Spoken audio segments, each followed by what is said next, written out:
Chapitre 23, où l'on mène la vie des oiseaux. L'arbre sur lequel Glenarvan et ses compagnons venaient de trouver refuge ressemblait à un noyer. Il en avait le feuillage luisant et la forme arrondie. En réalité, c'était l'ombu qui se rencontre isolément dans les plaines argentines. Cet arbre au tronc tortueux et énorme est fixé au sol non seulement par ses grosses racines, mais encore par des rejetons vigoureux qui l'y attachent de la plus tenace façon. Aussi avait-il résisté à l'assaut du mascaret. Cet ombu mesurait en hauteur une centaine de pieds et pouvait couvrir de son ombre une circonférence de 60 toises. Tout cet échafaudage reposait sur 3 grosses branches qui se trifurquaient au sommet du tronc, large de 6 pieds. 2 de ces branches s'élevaient presque perpendiculairement et supportaient l'immense parasol de feuillage, dont les rameaux croisés, mêlés, enchevêtrés comme par la main d'un vannier, formaient un impénétrable abri. La 3e branche, au contraire, s'étendait à peu près horizontalement au-dessus des eaux mugissantes. Ses basses feuilles s'y baignaient déjà. Elles figuraient un cap avancé de cette île de verdure entourée d'un océan. L'espace ne manquait pas à l'intérieur de cet arbre gigantesque. Le feuillage, repoussé à la circonférence, laissait de grands intervalles largement dégagés, de véritables clairières, de l'air en abondance, de la fraîcheur partout. À voir ces branches élever jusqu'aux nues leurs rameaux innombrables, tandis que des lianes parasites les rattachaient l'une à l'autre et que des rayons de soleil se glissaient à travers les trouées du feuillage, on eût vraiment dit que le tronc de cet ombu portait à lui seul une forêt tout entière. À l'arrivée des fugitifs, un monde ailé s'enfuit sur les hauts tramures, protestant par ses cris contre une si flagrante usurpation de domicile. Ces oiseaux qui, eux aussi, avaient cherché refuge sur cet ombu solitaire, étaient là par centaines, des merles, des étourneaux, des isacas, des ilgueros et surtout les picaflores, oiseaux-mouches aux couleurs resplendissantes. Et quand ils s'envolèrent, il sembla qu'un coup de vent dépouillait l'arbre de toutes ses fleurs. Tel était l'asile offert à la petite troupe de Glenarvan.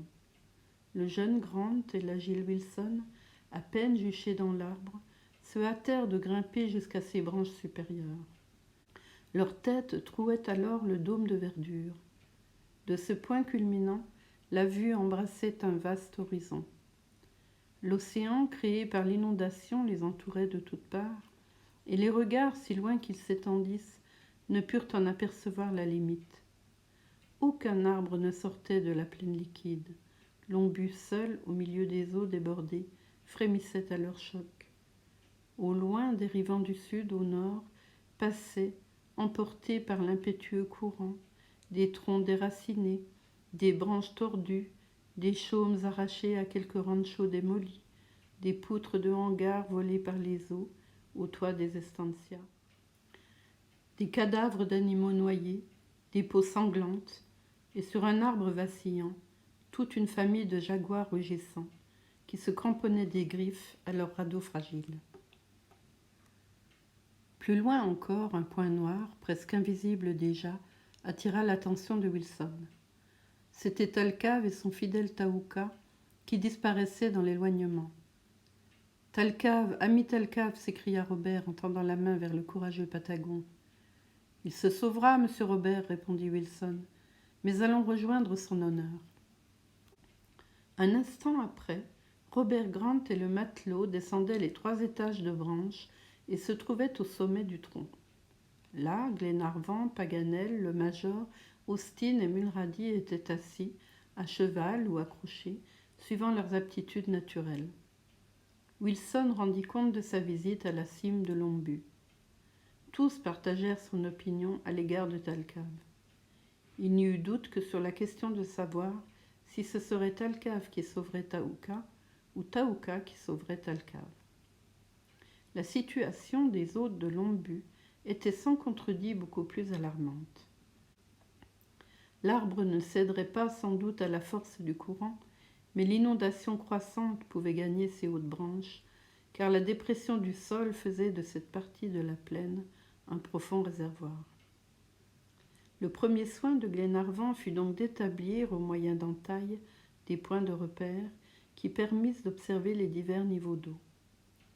La crue stationnaire alors paraissait avoir atteint sa plus grande élévation. C'était déjà rassurant. « Et maintenant, qu'allons-nous faire » dit Glenarvan. « Faire notre nid, parbleu » répondit gaiement Paganel. « Faire notre nid » s'écria Robert. « Sans doute, mon garçon, et vivre de la vie des oiseaux, puisque nous ne pouvons vivre de la vie des poissons. »« Bien, dit Glenarvan, mais qui nous donnera la becquée ?»« Moi, répondit le major. Tous les regards se portèrent sur McNabbs. Le major était confortablement assis dans un fauteuil naturel, formé de 2 branches élastiques, et d'une main il tendait ses alforjas mouillés mais rebondis. « Ah, McNabbs » s'écria Glenarvan, « je vous reconnais bien là. Vous songez à tout, même dans des circonstances où il est permis de tout oublier. » « Du moment qu'on était décidé à ne pas se noyer, répondit le major, ce n'était pas dans l'intention de mourir de faim. »« J'y aurais bien songé, dit naïvement Paganel, mais je suis si distrait. »« Et que contiennent les alforjas » demanda Tom Austin. « La nourriture de cet homme pendant 2 jours, répondit McNabbs. « Bon, dit Glenarvan, j'espère que l'inondation aura suffisamment diminué d'ici 24 heures. »« Ou que nous aurons trouvé un moyen de regagner la terre ferme, répliqua Paganel. « Notre premier devoir est donc de déjeuner, dit Glenarvan. « Après nous être séchés, toutefois, fit observer le major. « Et du feu, dit Wilson. « Eh bien, il faut en faire, répondit Paganel. « Où ? Au sommet du tronc, parbleu. Avec quoi ?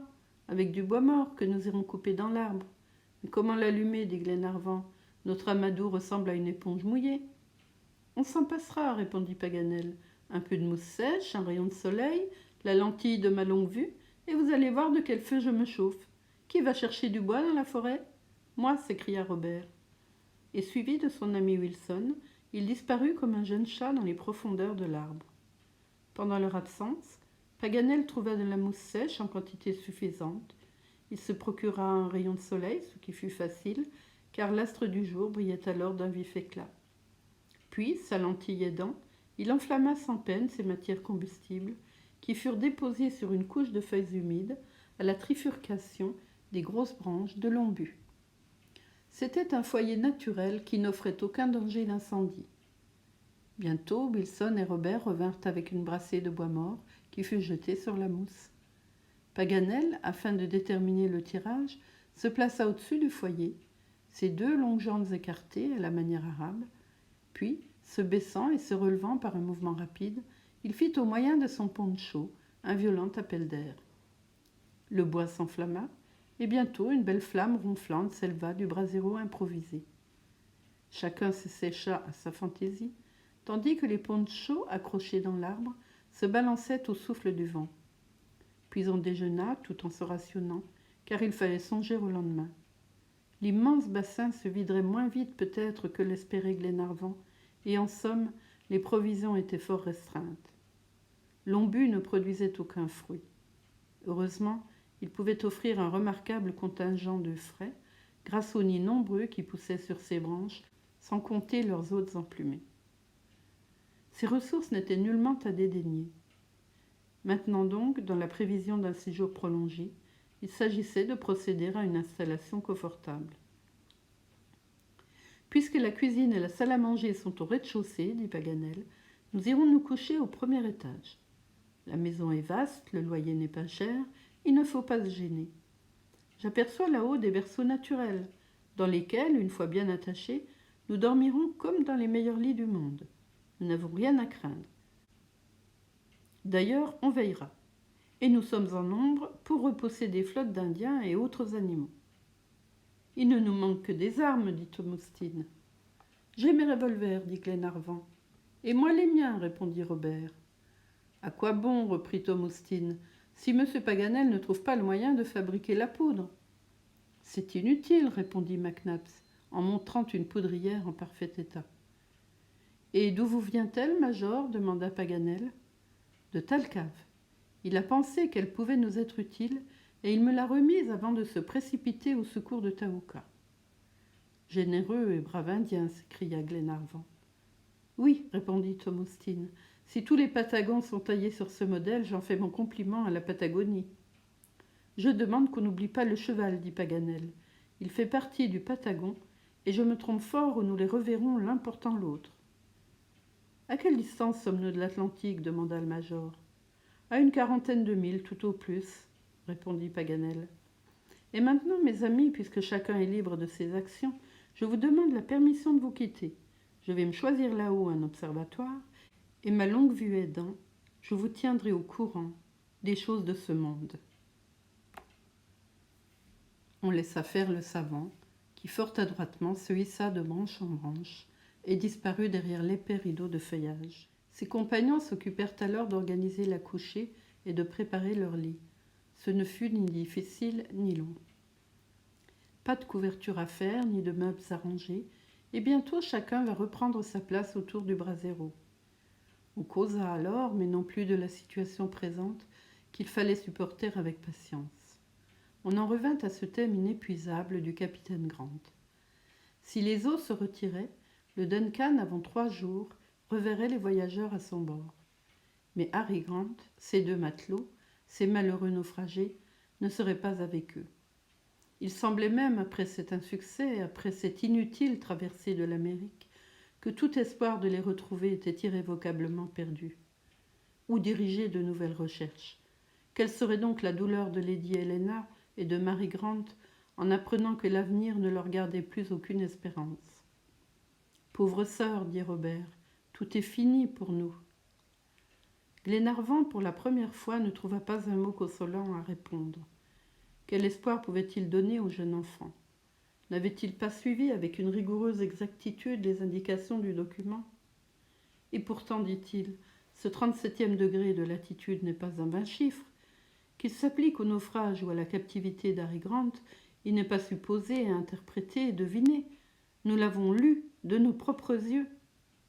Tout cela est vrai, votre honneur, répondit Tom Austin, et cependant nos recherches n'ont pas réussi. C'est irritant et désespérant à la fois, s'écria Glenarvan. Irritant si vous voulez, répondit Mac Nabbs d'un ton tranquille, mais non pas désespérant. C'est précisément parce que nous avons un chiffre indiscutable qu'il faut épuiser jusqu'au bout tous ces enseignements. Que voulez-vous dire demanda Glenarvan.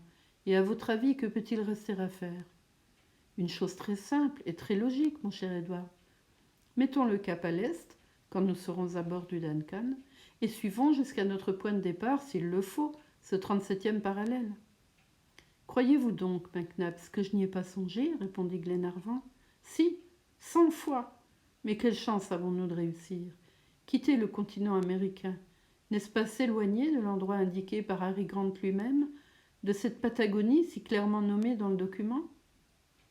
Voulez-vous donc recommencer vos recherches dans les Pampas, répondit le major, quand vous avez la certitude que le naufrage du Britannia n'a eu lieu ni sur les côtes du Pacifique, ni sur les côtes de l'Atlantique? Glenarvan ne répondit pas. Et si faible que soit la chance de retrouver Harry Grant en remontant le parallèle indiqué par lui, ne devons-nous pas la tenter? Je ne dis pas non, répondit Glenarvan. Et vous, mes amis, ajouta le major en s'adressant aux marins, ne partagez-vous pas mon opinion? Entièrement, répondit Tom Austin, que Mulrady et Wilson approuvèrent d'un signe de tête. Écoutez-moi, mes amis, reprit Glenarvan, après quelques instants de réflexion. Et entends bien, Robert, car ceci est une grave discussion. Je ferai tout au monde pour retrouver le capitaine Grant. Je m'y suis engagé, et j'y consacrerai ma vie entière s'il le faut. Toute l'Écosse se joindrait à moi pour sauver cet homme de cœur qui s'est dévoué pour elle. Moi aussi, je pense que si faible que soit cette chance, nous devons faire le tour du monde par ce 37e parallèle, et je le ferai. Mais la question à résoudre n'est pas celle-là. Elle est beaucoup plus importante, et la voici. Devons-nous abandonner définitivement, et dès à présent, nos recherches sur le continent américain? La question catégoriquement posée resta sans réponse. Personne n'osait se prononcer. « Eh bien, reprit Glenarvan en s'adressant plus spécialement au major. « Mon cher Edward, répondit Mac Nabbs, c'est encourir une assez grande responsabilité que de vous répondre « hic et nunc ». Cela demande réflexion. Avant tout, je désire savoir quelles sont les contrées que traverse le 37e degré de latitude australe. Cela, c'est l'affaire de Paganel, répondit Glenarvan. Interrogeons-le donc, répliqua le major. On ne voyait plus le savant, caché par le feuillage épais de l'ombu. Il fallut le héler. Paganel, Paganel, s'écria Glenarvan. Présent, répondit une voix qui venait du ciel. Où êtes-vous? Dans ma tour. Que faites-vous là? J'examine l'immense horizon. Pouvez-vous descendre un instant? Vous avez besoin de moi? Oui. À quel propos? Pour savoir quel pays traverse le 37e parallèle. Rien de plus aisé, répondit Paganel. Inutile même de me déranger pour vous le dire. Eh bien, allez. Voilà. En quittant l'Amérique, le 37e parallèle sud traverse l'océan Atlantique. Bon. Il rencontre les îles Tristan d'Acunha. Bien. Il passe à 2 degrés au-dessous du cap de Bonne-Espérance. Après, il court à travers la mer des Indes. Ensuite, il effleure l'île Saint-Pierre du groupe des îles Amsterdam. Allez, toujours. Il coupe l'Australie par la province de Victoria. Continuez. En sortant de l'Australie, cette dernière phrase ne fut pas achevée. Le géographe hésitait-il? Le savant ne savait-il plus? Non. Mais un cri formidable se fit entendre dans les hauteurs de l'Ombu. Glenarvan et ses amis pâlirent en se regardant. Une nouvelle catastrophe venait-elle d'arriver? Le malheureux Paganel s'était-il laissé choir? Déjà Wilson et Mulrady volaient à son secours quand un long corps apparut. Paganel dégringolait de branche en branche. Était-il vivant? Était-il mort? On ne savait, mais il allait tomber dans les eaux mugissantes quand le major l'arrêta au passage. « Bien obligé, McNabbs !» s'écria Paganel. « Quoi? Qu'avez-vous » dit le major. « Qu'est-ce qui vous a pris? Encore une de vos éternelles distractions ?»« Oui, oui, répondit Paganel d'une voix étranglée par l'émotion. Oui, une distraction. Phénoménale cette fois. Laquelle? Nous nous sommes trompés. Nous nous trompons encore, nous nous trompons toujours. Mais expliquez-vous. Glenarvan, Major, Robert, mes amis, s'écria Paganel. Nous cherchons le capitaine Grant où il n'est pas. Que dites-vous? S'écria Glenarvan. Non seulement où il n'est pas, ajouta Paganel, mais encore où il n'a jamais été.